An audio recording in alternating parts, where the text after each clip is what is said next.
Një pyetje në lidhje me çka kam pa në TikTok. Hajde, t'japim përgjigje TikTokut tani. Thonë se kushdo që ka një sëmundje seksualisht të transmetueshme nuk duhet martohet deri në vdekje. Po nëse kjo sëmundja që është seksualisht e transmetueshme mund të menaxhohet nëpërmjet shërimit ose në forma tjera.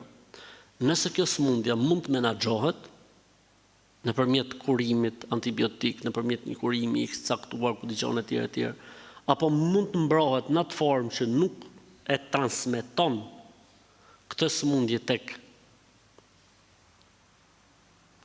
bashkëshorti tjetër, atëherë në këtë rast lejohet, nuk ka problem.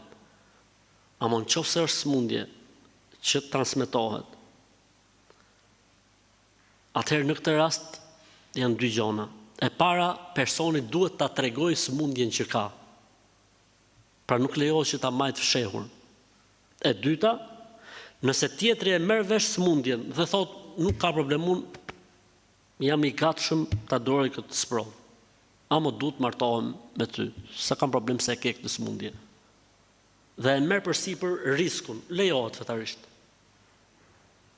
Ajo që është ndaluar fetarisht është që pra bashkëshorti ose bashkëshorti ta majtë të fshehur. Kjo nuk lejohet.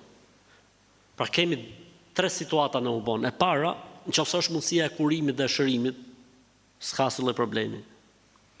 Nëse s'ka mundësi kurimi dhe shërimi, po ka mundësi mbrojtje, prapë s'ka asnjë lloj problemi. 2. E treta, nëse s'ka mundësi shërimi dhe kurimi apo mbrojtje, por ai e tregon dhe pala tjetër, ose ajo e tregon, dhe pala tjetër thot unë e mbart këtë risk. Prap është e lejuar. E katërta, nëse nuk e tregon dhe zbulohet mas martesës, këtu ka 2 gjendje. E para, se ka ditë. Robi nuk ketë një sëmundje të tillë, po edhe nuk e di në burrë dhe. Edhe ky i shkreti ose kjo e shkreta e merr vesh mas problematikës për shembull. Në këtë rast nuk ka mëkat.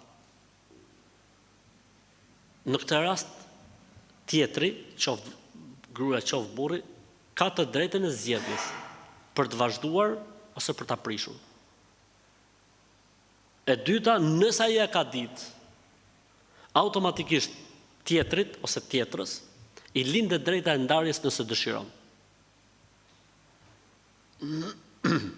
Ose le të duroj, Zoti e lehtësoft.